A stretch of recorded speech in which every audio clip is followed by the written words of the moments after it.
Hello, hello. Hold on, it's got to. Oh, it's got to. Fuck you. Taking the lead. Yes. Yeah, exactly. Hey, how is everybody tonight? So, you've seen my history ones that I've done, so we've decided to change it up a little bit. This is my friend Sean O'Malley. Hello, everyone. And tonight we are looking at the idea of history and a drink as a podcast. So we thought we'd try it out on here to see what you guys think. So if you have any comments, please put them in the side for us. Tonight we are going to be talking about one of our favorite, probably my favorite distillery here in the United States. It's definitely mine also. Is called Uncle Nearest. And we got the opportunity in this last October to go to the distillery itself and get a tour and tasting and all that kind of stuff. So we wanted to promote these three different whiskeys that they have. And so they're Tennessee whiskeys, all right? So they're better than bourbon. And so the story of Uncle Nearest is the fascinating part about this. So when we look at Uncle Nearest, he was a slave who was a master distiller and the first real master distiller who was African American here in the United States. And he is going to teach someone that we all know how to make whiskey. And I'm going to let Sean tell you the story here. Well, I think before we do that, we should talk about how we stumbled across them, or how Frank and I actually have liked them. Had heard the story. I had heard the story and told Frank about Uncle Nearest and what it was, because I was fascinated by that. But we had a great opportunity to actually tour the distillery. When was it? Last November? October. And tell a little bit of how that happened. So my grandmother died this past summer, and as part of her estate, she had my grandfather's pickup truck. So I decided to buy that pickup truck, and just like everything else up north, it needed to be moved down here and become a permanent resident of the state of Florida. So Sean and I flew up to Ohio. We grabbed the pickup truck, which was a 1993 Ford Ranger with 60,000 miles on it. Hadn't been driven that much in the past couple years. My dad would take it around the block and stuff like that. And so we decided to bring it down, and we put a couple coolers in the back. We also decided that we were going to stop at as many breweries and distilleries as we could along the way. We had 3 days. Yeah. So in the back there, you see there's a cooler in the back, and that whole top shelf is filled with the whiskey, and the cooler is filled with the beer that we brought back. Plus, there's a keg somewhere around here as well. Well, also, too, where are we located at? I think that's the other thing, too. As Oh. you're looking at this, we're in a kind of a secret location. This is the Wrecking Bar. And for those of you who have lucky enough to have been here, you know what a wonderful place this is and all the good times that we've had here. So hopefully some of you may get an invite from here on out from it, but we'll see. So when we did our trip, we came down, and this was one of the distilleries that we really wanted to see. So we kind of based our whole day, the second day, around going to this distillery. So as we look at this distillery, it's in southern Tennessee, in the middle part of the state. It is just a beautiful, beautiful horse farm, and they are in the process of renovating it and putting bay.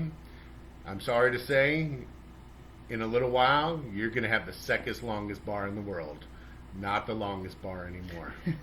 So I'm going to turn it over to Sean to let you tell the story of Uncle Nearest. So, Uncle Nearest, why I was so fascinated with it is, first of all, I love whiskeys. My last name is O'Malley, so being Irish, usually love Irish whiskeys. And then obviously we go into bourbons and that. But then Tennessee whiskey is truly different than anything else. And actually what makes it different is a process to where they actually will filter, and this is what makes it different from bourbon. So all bourbons are whiskeys, but not all whiskeys are bourbons. You have to be special to be a bourbon, and you have to be special to be a Tennessee whiskey. So it's even taking it to a step further.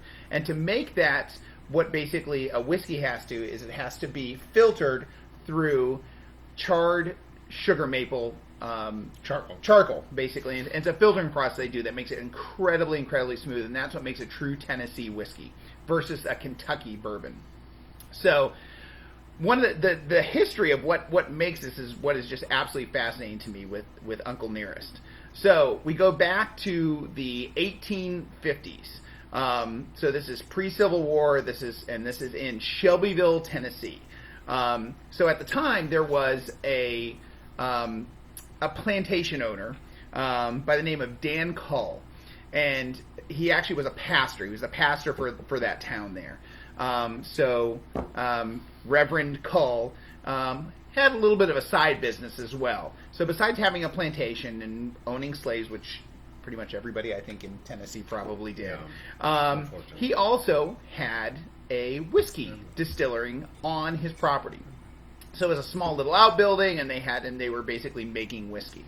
Can I interrupt for a second? Yeah, absolutely, please do. So this is one of my goals. Is I think that distilling at home should be allowed again, and we should be able to make our own whiskeys and stuff like that, just like I can make beer or wine or any of that kind of stuff, because the technology today is not as dangerous as the technology used to be. Yeah. So that is one of the things that we would love to see is our legislatures to create the ability for us to distill our own liquor. Yeah. So we don't have to make moonshine. Yeah, and go blind, exactly. Yeah. So back to the story. So Dan Cull, Reverend Cull, owned this plantation. He owned slaves, he owned property, but his little side business was he actually distilled whiskey. And the person that he had distilling whiskey for him was actually a slave by the name of Nathan Green. And actually the story goes back that somewhere on one of the censuses where he signed his name, they actually misread it, and so he became known as Nearest. And also Uncle Nearest was his name around the plantation. So Uncle Nearest was an amazing distiller. Yep. The funny part of it was he wasn't actually owned by Cull. So I guess back in the day when you had a slave with incredible traits or abilities or things like that, he may have been too expensive to actually sell. Like he cost too much for Cull to purchase. So they would actually rent out their slaves, which is just absolutely horrifying to me as a human being. But they would rent out, hey, this is my tool to come and work for you to do that. So Cull rented Nearest to come to his plantation and distill whiskey for him. Yeah. So he had a separate outbuilding. He had all the equipment, everything set up basically a distillery to make this on this property in Shelbyville, Tennessee. And his plantation was about 300 acres, so he had a lot of room for it.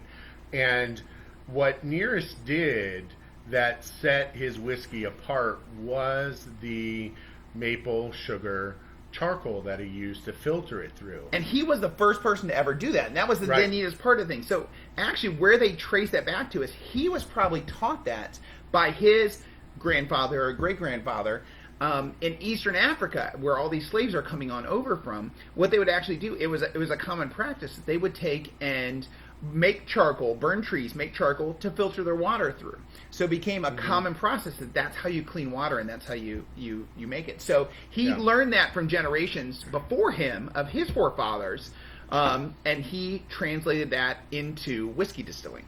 Yeah, so when you create whiskey, you create these impurities in it, and the charcoal was the best thing, and they still use it today in many ways as a filter. Just think of your fish tank. So the funniest thing is, like I said, at this point in time, they had already established bourbon, which is a little bit different than whiskey. So, what's the history of that? Well, with bourbon, you have to have 51% of your grain bill to have corn. Yeah, and that is the key part of it. Plus, you have to have it the water filtered through Kentucky limestone, and those are the two big requirements. Yeah. So when we look at Tennessee whiskey, they're using Tennessee water that still goes through limestone, and they are using a grain bill of 51% plus of corn, but they add in this extra step of filtering it through the charcoal. Which was, once again, this is what Nearest brought to the table. So nobody had done this before him. So he had this process of, hey, let's take the same thing that we're doing with bourbon. Let's take the same things that I've learned and that I've learned from generations and combine it. And he would make this whiskey. Well, it was the best thing around. Yep. And so people from counties all over the place found out about this and loved the process and loved the smoothness of the whiskey, loved the taste of it, and realized, wow, this is something very unique. And they were drawn into this. And so it actually put a lot of money into the hands of Reverend Cull then as the plantation owner. Right. And so this made him a huge amount of side money that he could then use to do whatever other things he wanted to do. And the story continues with Reverend Cull taking in this young boy who was the 10th child of a family who the mother dies when he's about 4 months old. His name was John, I believe. So John, his mom passed away when he was 4 months old. 10th child on, a small little farm. Well, times were tough in those days. So ended up that John, for him to survive or to do anything, he's 10, 11 years old. He basically would go over to this bigger plantation and he'd go to Reverend Cull and say, what can I do to work, to earn my keep, to earn some money and to make it here? So as an 11-year-old, he's looking for this job and looking for what to do. And some days he'd run and get water from the well. Some days he'd milk the cow. Some days he'd do whatever. But he was always fascinated with, and they said, looking over into the next hollow over and looking up the hill and seeing this trickle of smoke coming up from the hill and be like, what's going on over there? What's happening? He'd ask Reverend Cull, what's happening over there? And he'd kind of get put away. Well, he asked so much that Reverend Cull said, you know what? Let me go and introduce you to Nearest. And Nearest then kind of took him under his wing and showed him all the stuff that he was doing. Yeah. And this little boy, he'll grow up. He'll never be bigger than He's scrawny little 5'2". Yeah, 5'2". Right. Tiny little guy. But he is going to learn the tricks of the trade that Nearest did. But here's the other part. He was white. Correct, exactly. So he was white, and so he could go much farther than Nearest ever could. Exactly. Yeah. And that allowed him to then take his whiskey out and sell it. Yeah. And one of the big things that he wanted to do was make sure his name was on that whiskey. Yeah. Well, and at the time, so even at 11 years old, she had incredible work ethic, and they talked about how much work ethic. He was always looking, always growing, always more. And he also, too, he was a people person and a salesman. Yeah. So as he got to be a teenager and older, once again, we're talking now in the 1850s, early 1860s. So we're leading up into the Civil War, leading into what's happening.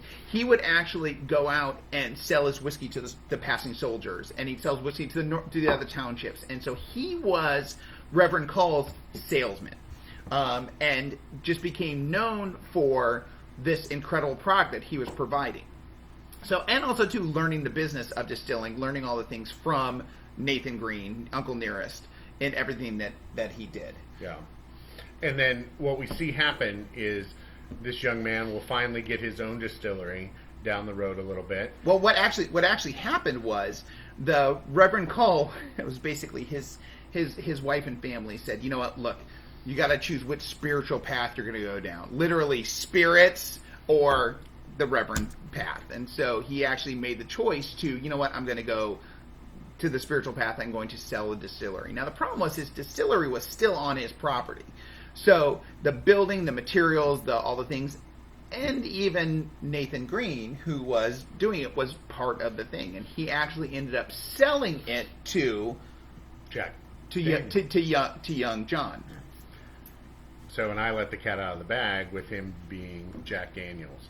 And so, as we look at it, we went to the Jack Daniels distillery right after we went to Nearest Green, and there was two completely different environments there. So, the distillery at Nearest Green is on a horse or a horse farm, and they are converting the horse stables and stuff to the distillery. Yep. And my favorite part of the day was just, we were waiting for the tour, and I was just sitting out on the front porch on a rocker looking for retirement. and just sitting there enjoying the beautiful day that it was. It was a Tennessee walking horse, which I guess is Correct. a type of horse and type of horse plantation. So. Yeah. So, but what was so amazing is when he moved and created his own distillery, Jack Daniels took with him. Uncle Nearest didn't go with him to the new distillery, but his descendants at the time, all worked for him. Uncle Nearest basically decided, look, this is the time. This is I'm gonna retire. I'm gonna kind of do my thing. And he says, I've done it well. But Uncle Nearest has got this whole family. He's got a whole range of children and grandchildren. And it ended up that he had 3 sons, Eli, George, and Louis. And Eli, George, and Louis, he taught the same way that he taught Jack how to distill the whiskey that he did. But he ended up, those 3 said, you know what?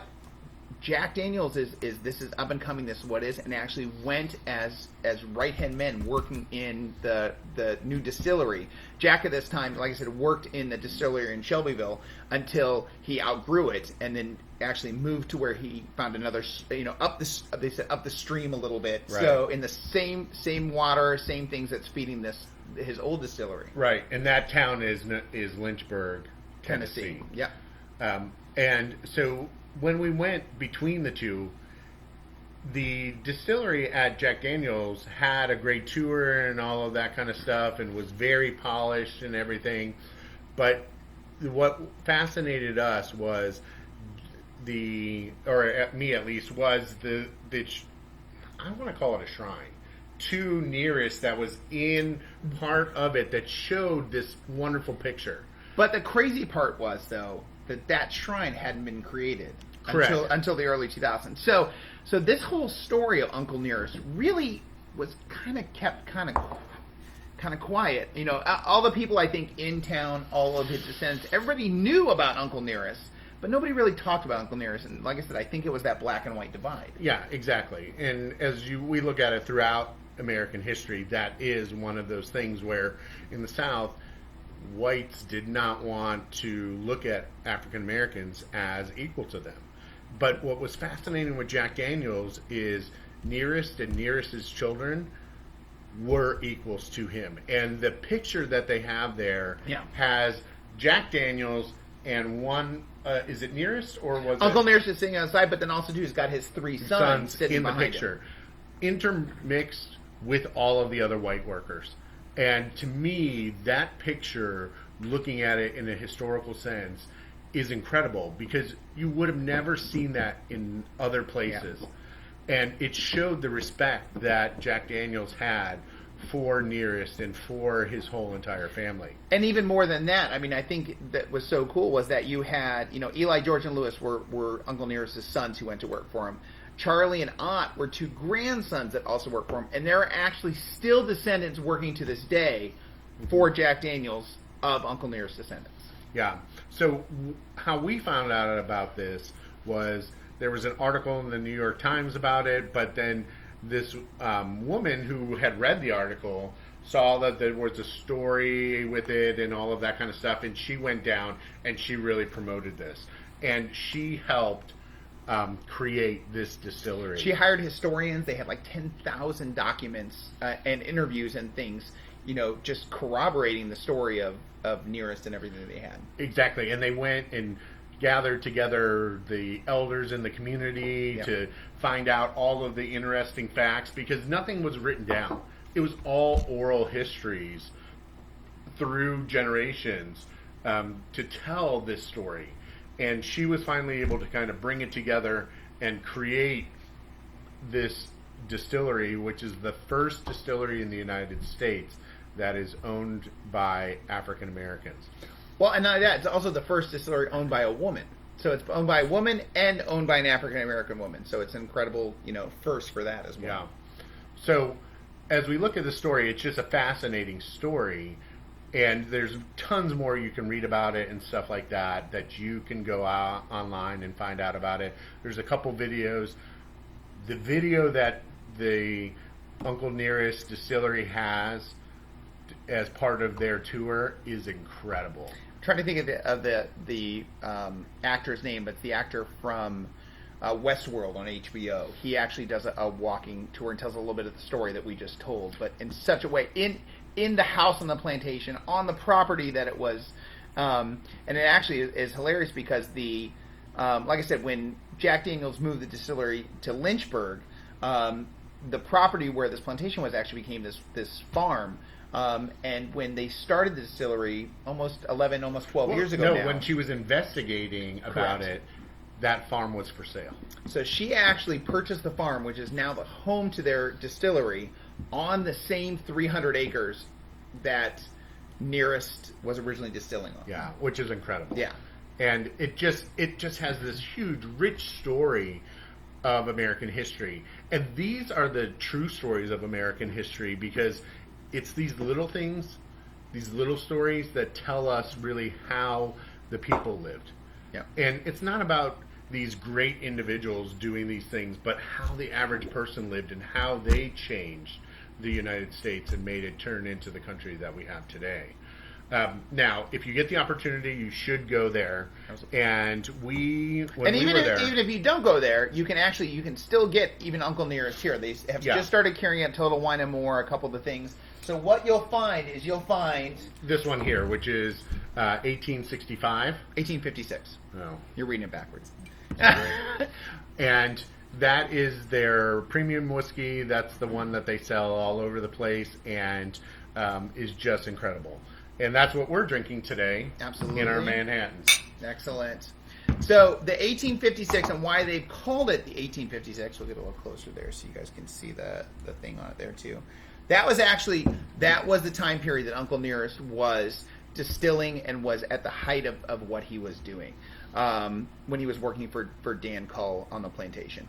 And also, too, the time that he was also meeting young Jack Daniels at the time and doing that. So now when we went on the tour, so that's the one that you can purchase here and around, and it's a fantastic whiskey. It reminds me of almost an Irish whiskey, but it's got a little bit of a smoother taste to it. It's my favorite whiskey by far. Now, this whiskey here, the 1820, is which is the year that they named after the year that they think that Uncle Nearest was born. Yeah.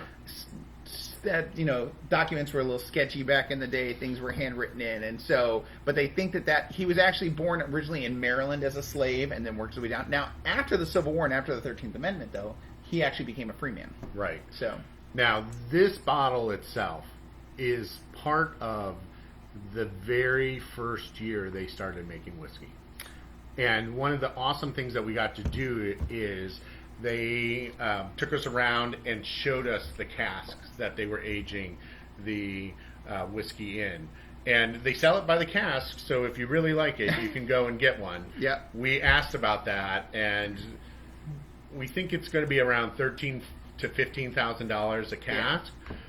So a little rich for our blood. So well, we were determining whether Anna's college education was worth that, or we should just invest in a cask. So this bottle here is out of that very first batch of whiskey ever distilled by Uncle Nearest Distilling. Yep. And each one is hand labeled. So this one was a bottle.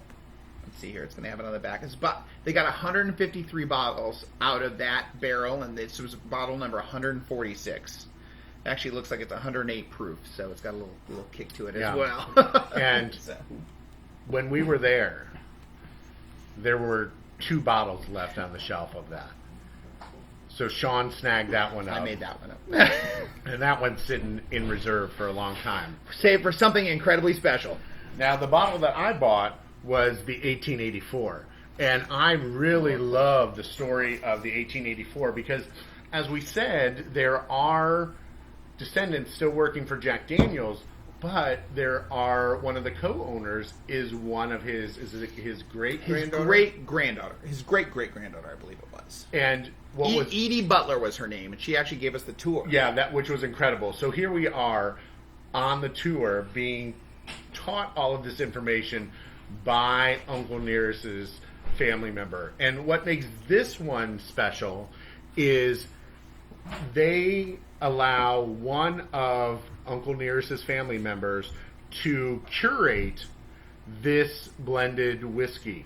And they'll do it once a year. So every year they'll do a new batch. And then it is signed by the family member who does it.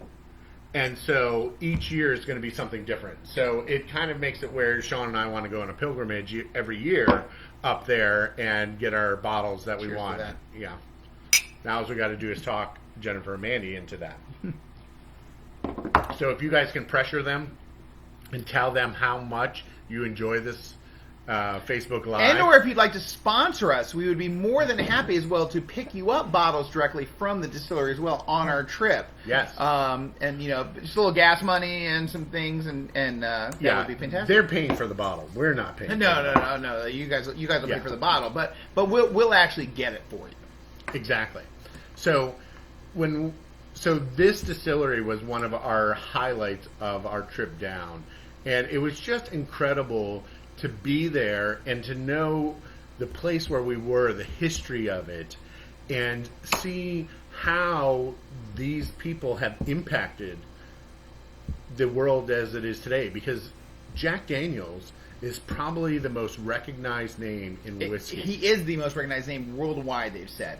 And in fact, that process that we talked about, that charcoal process, that mellowing that makes Tennessee whiskey, actually became known historically as the Lincoln County method, which was Lincoln County, Tennessee is where they were at. So Uncle Nearest, here he was, a slave, a distiller, taking the lessons that he learned from his grandfathers before him, incorporating into something that we now today are enjoying a fantastic drink based on what he did. Yes. So here's a drink. Uncle Nearest. Uncle Nearest. So I hope you enjoyed. This is History in a Drink with Frank Rednick and Sean O'Malley. And we will see you guys hopefully soon. All right. Enjoy.